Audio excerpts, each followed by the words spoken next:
When we are on the path of seeking,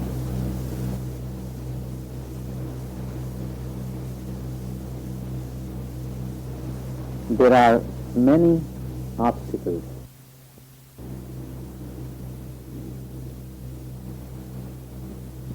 There are many obstacles of ego, the obstacles that the ego creates for us. There is an ancient passage in the Upanishad. He who knows does not know. He who does not know, he verily knows.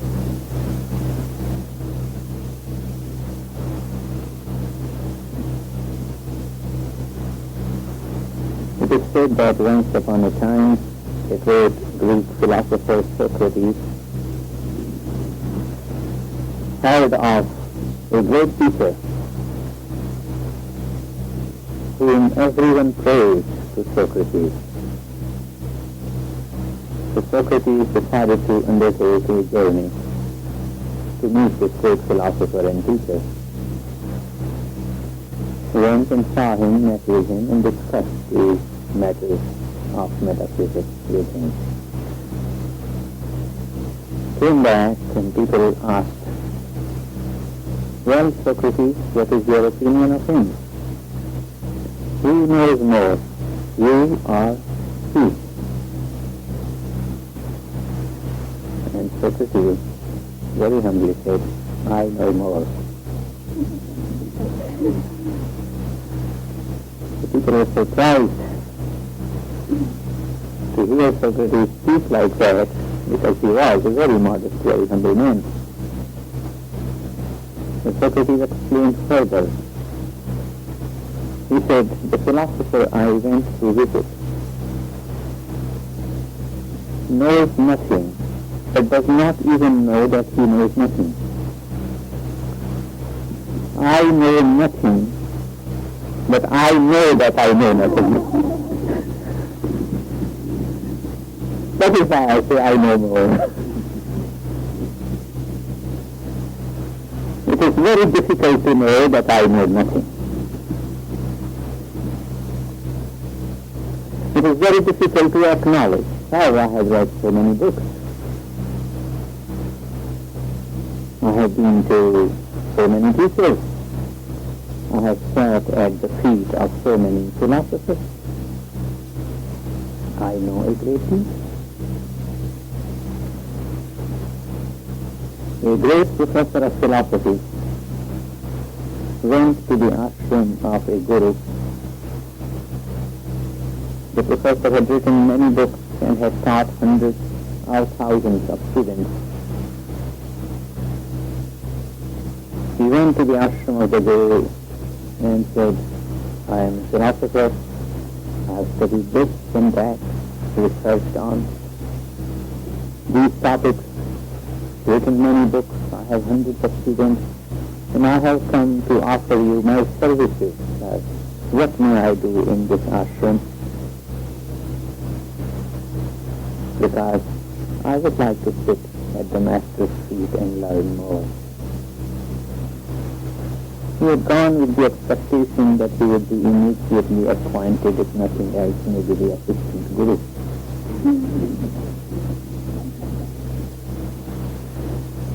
The guru said, "Well, the last person who had the job of cleaning the latrines has just left the ashram. I have that position open. For 6 months, your task will be to clean the latrines, and I will talk."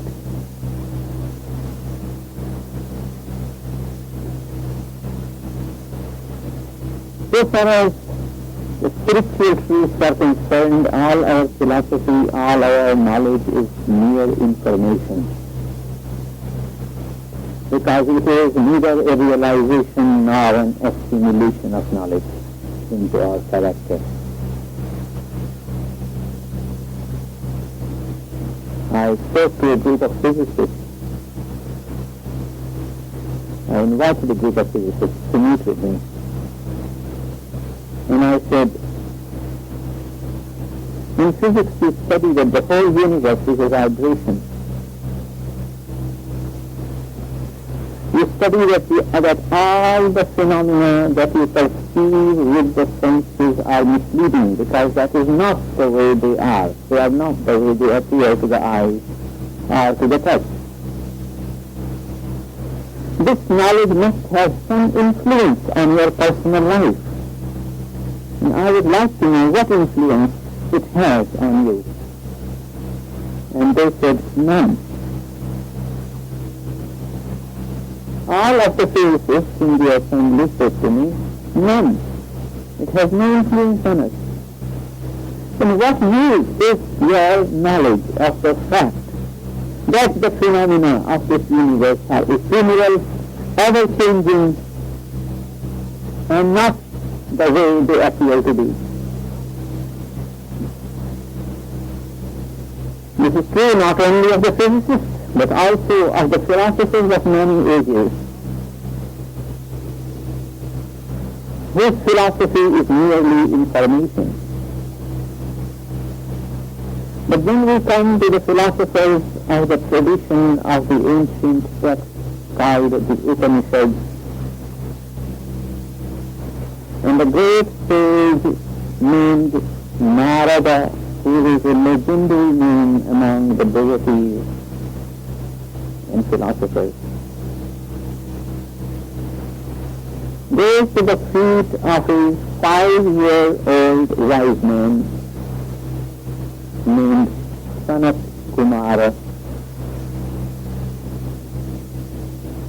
and says to the 5-year-old teacher, "Sir, I have come to learn from you. I have come to study from you." And the 5-year-old sage says to the legendary philosopher, sage, saint, mystic, musician, singer, devotee named Narada, "Tell me, sir, what have you studied so far?"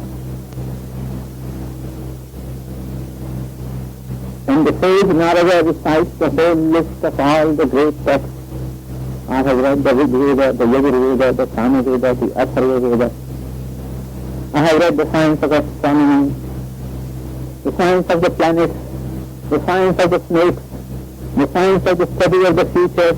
I have read the texts of grammar and etymology and linguistics.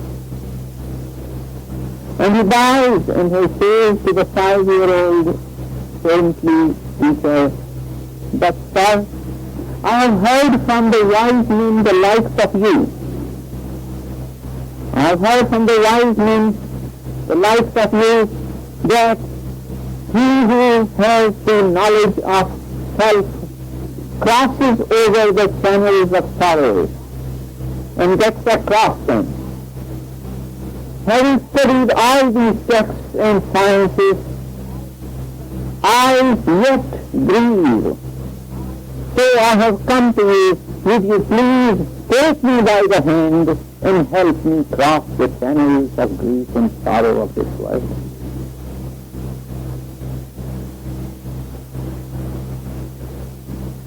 There are few wise people wise enough to know that they know nothing. If you want to keep the teacher within, the first thing you have to realize is that you have the need of a teacher.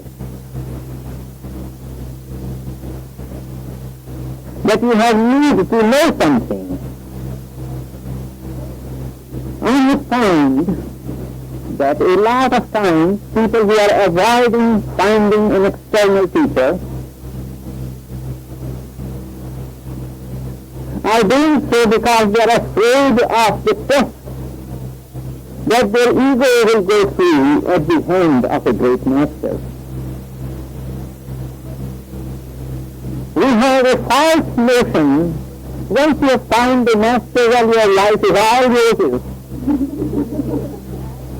Every morning I'll call up the great master and I'll ask him, "Sir, should I wear my blue dress today or my red one?" And the Himalayan Institute will have to install 1,000 lamps to answer people all over the country what clothes they should wear this morning. Otherwise, what good is this guru who can't answer my questions? Who cannot make all my decisions for me? Who cannot guide me? This is why I thought I was taking all my responsibility and placing them on his shoulder. And here he is giving me the responsibility. Run this center, teach here, do this, do that, collect money, do projects. I thought I was going to sit down quietly and meditate. What is all this hustle bustle? So we go for the gurus who will give us his easy time. And I've seen people leave such a difficult master and go to someone who will give them an easy time, who will sit with them, sing with them whole day, chant with them, pat them on the back, this story goes up, and not give so much hard work. So when people are afraid of the test of ego, they use this slogan, oh, I don't need a teacher, I have a teacher within me.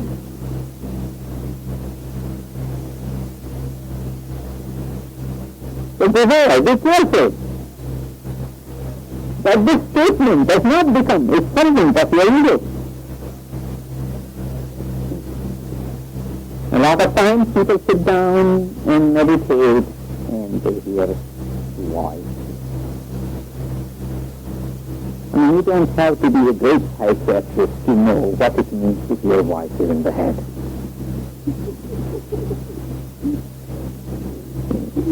People who hear voices are the people who should never meditate. They are not capable of meditating. They need psychiatric treatment. The people have written books out of these voices. And thousands of people read these books and they bear a revelation.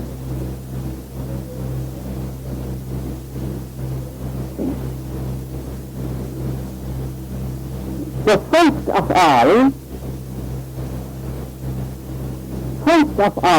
you have to make sure that when you say, I am going to look for my teacher within, that what in effect is happening is that your ego is saying, I am not going to place myself under somebody else's guidance and direction. I am going to carry on to do whatever my mind pleases pleases.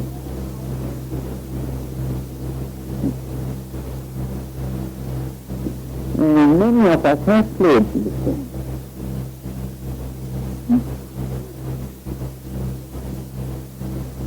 So let us warn ourselves.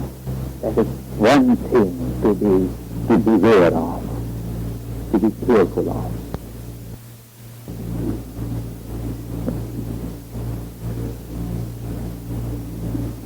So now we start looking for this teacher within. As soon as a person closes his eyes, he goes through this phenomena that are similar to what happens to people when they are placed in a tank for experiments of sensory deprivation.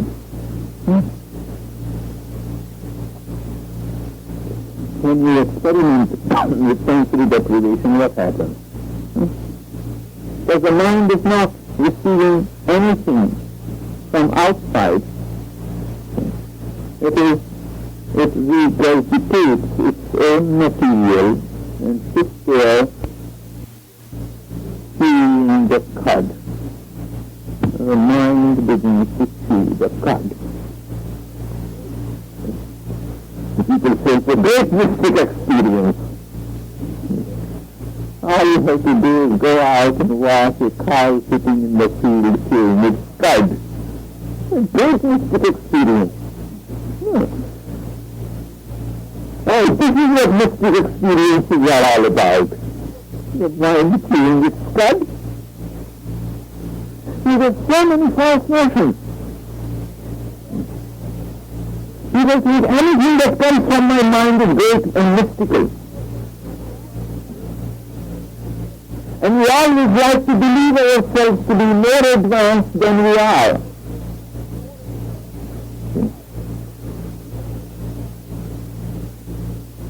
So what I am trying to tell you first is what the teacher within is not.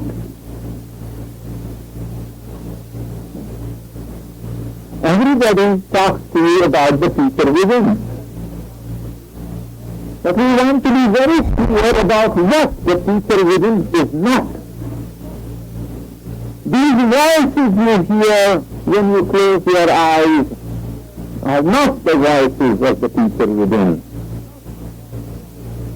Experiences similar to that of sensory deprivation, resulting in the mind chewing its cud, are not the voices or experiences given by the teacher within.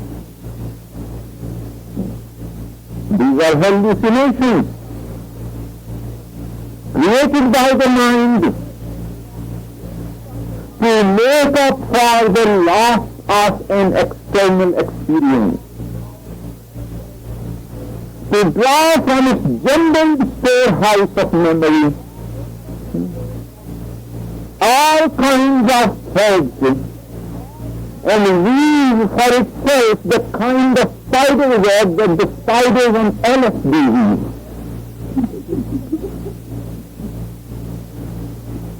Do you know, have you ever seen a web woven by a spider on LSD? No?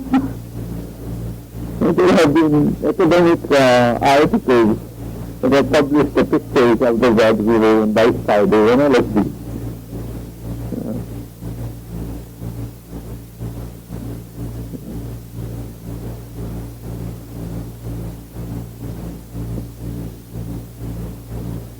If a spider forgets to weave its web under the influence of LSD,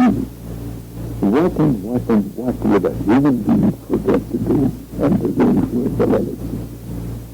So a lot of people went searching for teacher within by taking LSD. That's not the teacher within, that's the fool within, the idiot within.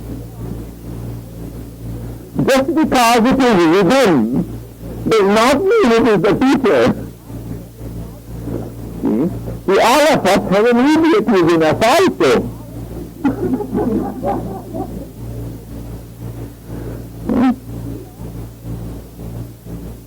All of us have a madman within us too. Just because it is within that I experience it when I close my eyes, does not mean it is the wise man within, it is the teacher within.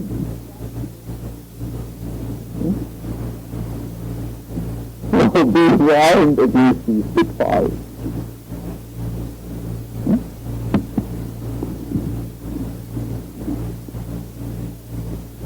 People sit down to meditate and all kinds of subconscious memories arise. Because the conscious mind relaxes, the subconscious mind comes up to the surface. It's like removing the lid from a bubbling cauldron of liquid brew. Closing the eyelids is like removing the lid of a bubbling cauldron of a witch's brew.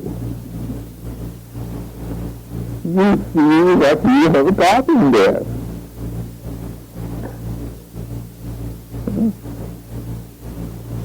Don't like it? You say, I don't like it. Cover it.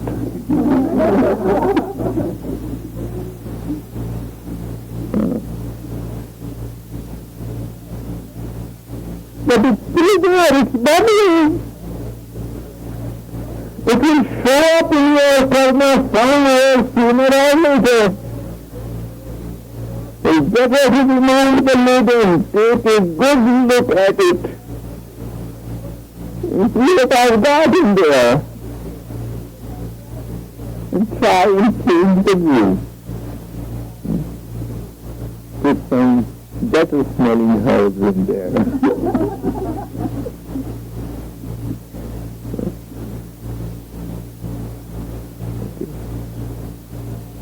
So just because you saw it when you removed the lid, that does not make it your teacher within.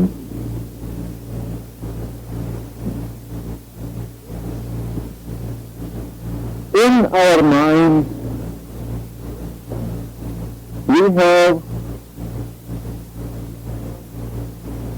all kinds of jumbled up memories of experiences of objects and relationships stored up. And they are bound to come up. Now, as you know, in the yoga tradition, we speak of, in the yoga tradition we speak of the sattva, rajas and tamas. The three attributes, the three qualities that every object shares.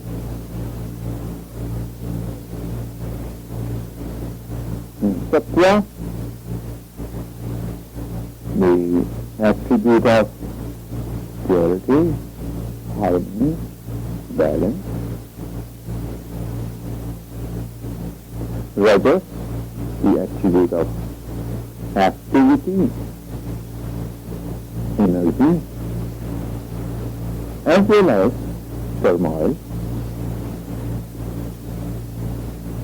And tamas, the attribute of inertia, stability, as well as stagnation. Now, the subject of tonight's lecture is not addiction or not these three gunas, sattva, rajas and tamas. But all our experiences are divided into these three. All the objects in the world carry these three attributes in different proportions. So our experiences of those objects and our experiences of those relationships also carry the same content. So our memories, conscious and unconscious, carry the same content. But the proportion changes inside us. Now this is a very important point. I will have a relationship with someone in which, let us say, 33% is sattva and 33% is rajas and 33% is tamas, making a total of 99%, leaving out 1% for the purity of the spirit. It is about these three gunas. All right. So I have that relationship and I have experienced this mixture of 99 into my experience.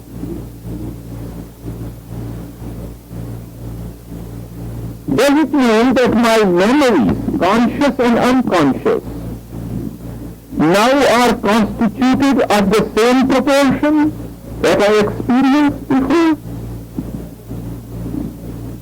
And the answer is no.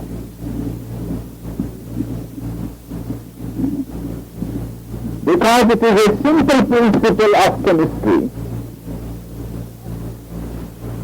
that you may take one chemical, but as soon as you put it in a cauldron composed of some other chemicals, immediately the nature of the original chemical changes. Because it is now the nature of the sum total that counts. So whatever experience you have in life, whatever object you touch, immediately is influenced by you You may turn lead into gold, or you may turn gold into lead.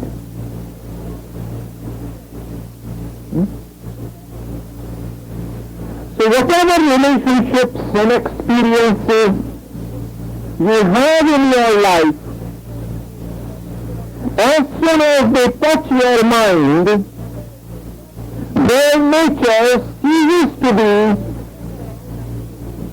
what it was before you touched it. Because now it becomes part of the totality of your life experience, or in other words, the totality of the storehouse of your karma. That is why each one of us gives a different interpretation to the same shared experience.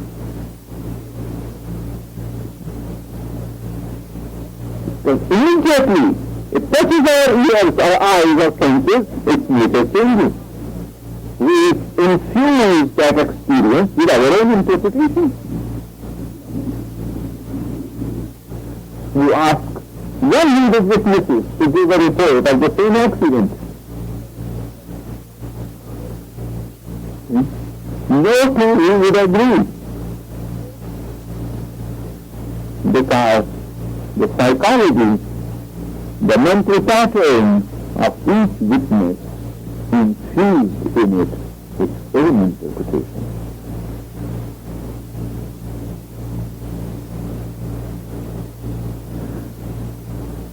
So that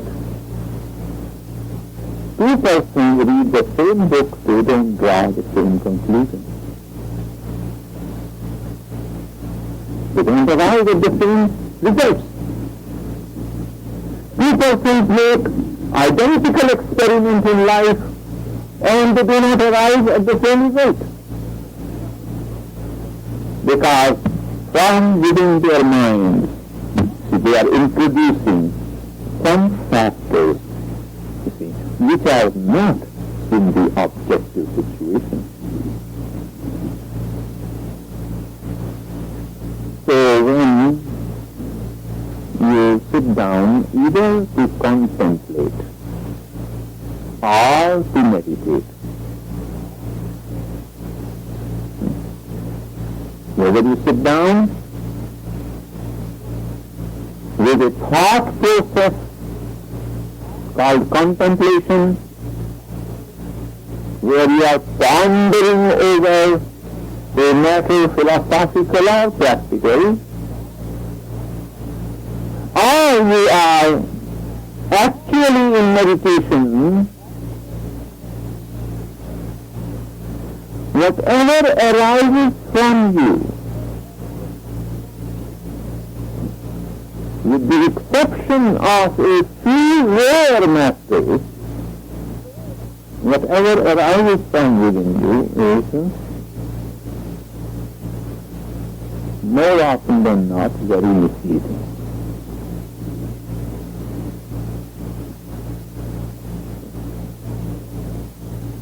I receive letters from all over the country. Dr.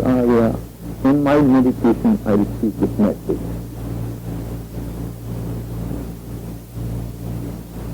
In my meditation I heard you say, my God.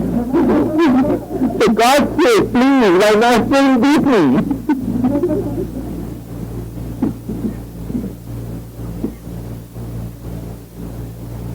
These are all creations of the rajasic and the tamasic elements in the contents of your mind, and are almost totally unreliable. Until your meditation becomes completely unalloyed, the messages that you receive in your meditation also are very impure and alloyed. Don't trust them.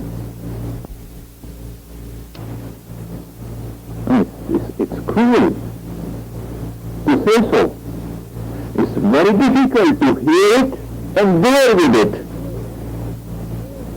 because we would all like to consider ourselves greatly enlightened. After all, you've been meditating for all of 3 months.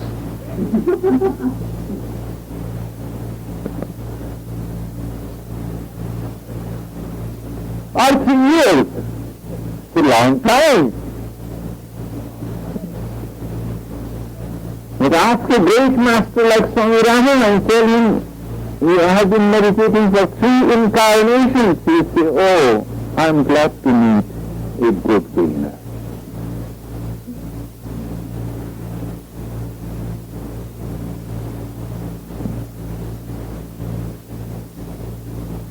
Now that is our ego. Now that is the task of a teacher. Whether it is a personal teacher without or a transpersonal teacher within. Whether it is a personal teacher outside or the transpersonal corruption, or the transpersonal teacher within. If he does not smash your ego to smithereens, he is no teacher. Because otherwise he is allowing you to keep a portion of the poison cup that takes you away from your immortal nature and imposes on you the false notion of mortality.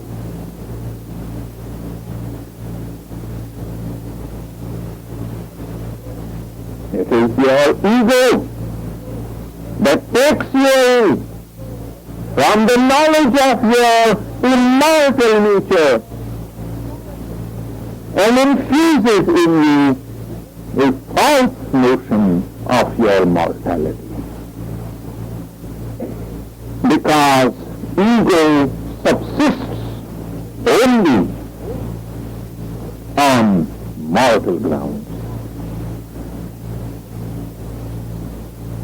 By mortal grounds I mean temporary objects, temporary conditions, temporary experiences, those that are today and cease to be tomorrow, are the mortal things.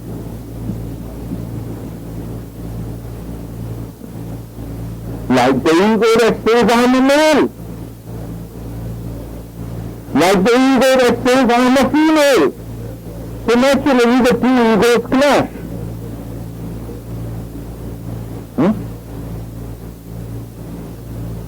The spirit is neither male nor female. In the yoga system, the soul is neither male nor female. But who is the male and who is the female? So the moment you take a temporary body that is today and will cease to be tomorrow, name it male, name it female, immediately you have male ego or female ego. So immediately you have conflict between those two egos. So immediately you have a struggle either for male superiority or for female superiority. Because you identify with a temporary condition. It is mortal. Temporary means mortal. That which is today, that will cease to be tomorrow, will not be the same forever.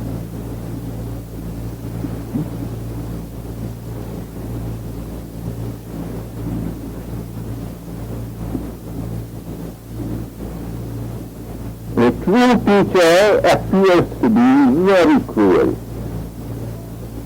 because his task is to take away from you all the props.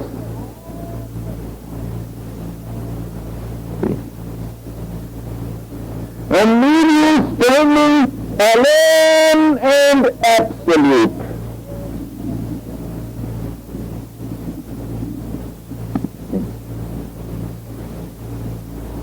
The last of the 4 chapters of the Yoga Sutras of Patanjali, the Bible of the Yogis,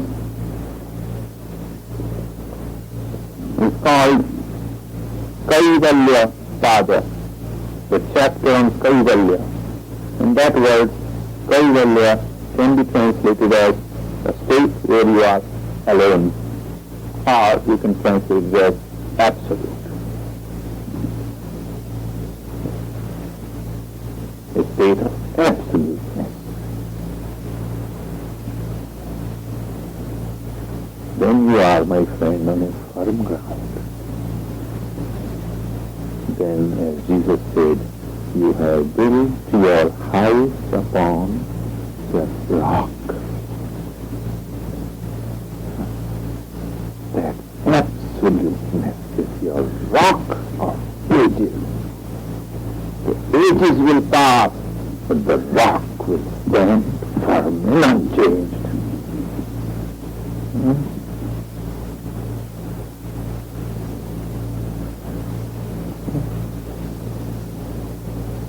So, please understand, yes, the teacher is not.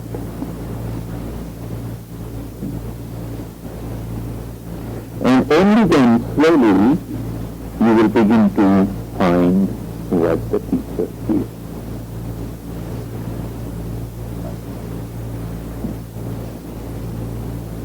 It is a long journey, and anyone who says, I will make it easier for you, is selling nylon in the name of silk.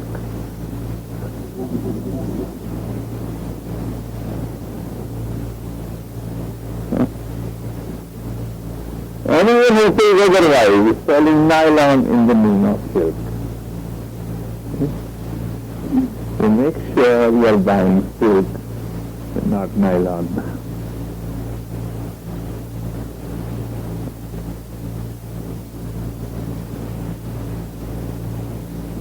People say, well, that scares me. I better drop out. So they drop out.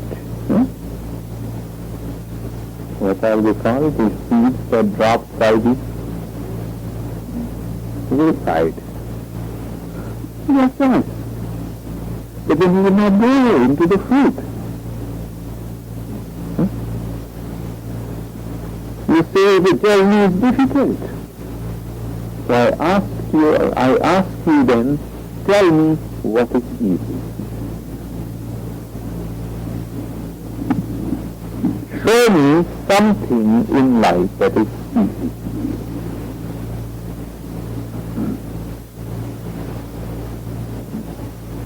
Without walking on this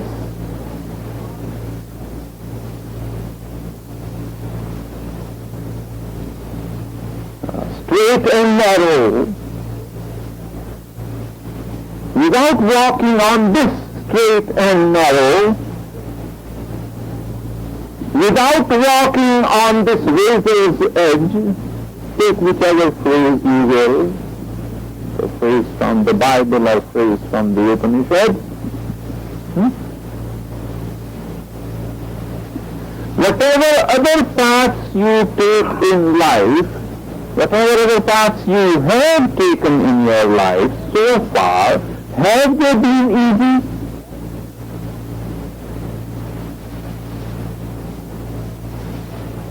Tell me, what accomplishment in your life has been an easy one?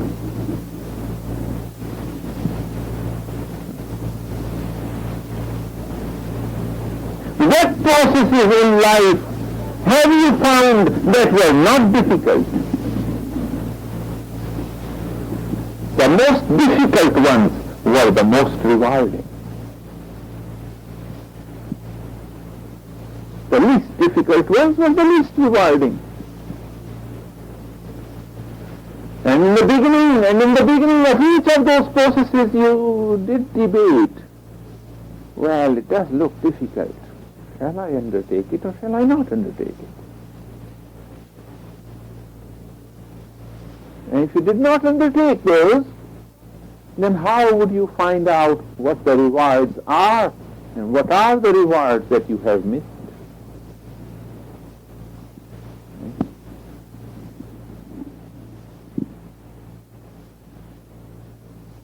So once again, it is a long journey of purification. And I keep coming back. I keep coming back to this word, self-purification. It is the ascetic path. And I say this not to scare you away from the path, but actually to lure you on the path by saying that at the end of this fire you will be like shining, burnished 22 carat, 24 carat gold. Does the fire scare you? Then let the idea that you will be pure 24 carat gold lure you to it.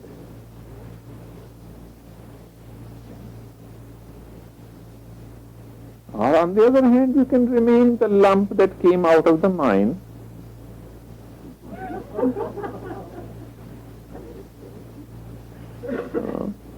Stay away from the fires. What use are you to anybody? Can anyone make a jewel out of you? Huh? Can anyone make a coin out of you? Can anyone buy or sell anything with you? No. It's gold. It's mixed, so much mixed with all kind of dirt that it's no use to anybody. When a diamond comes out of the mine, you can't tell whether it's a diamond or it's a piece of stone.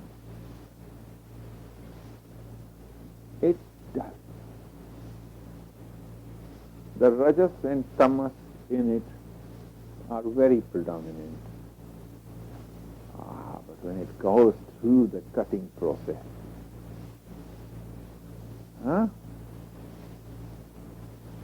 and all its facets begin to shine,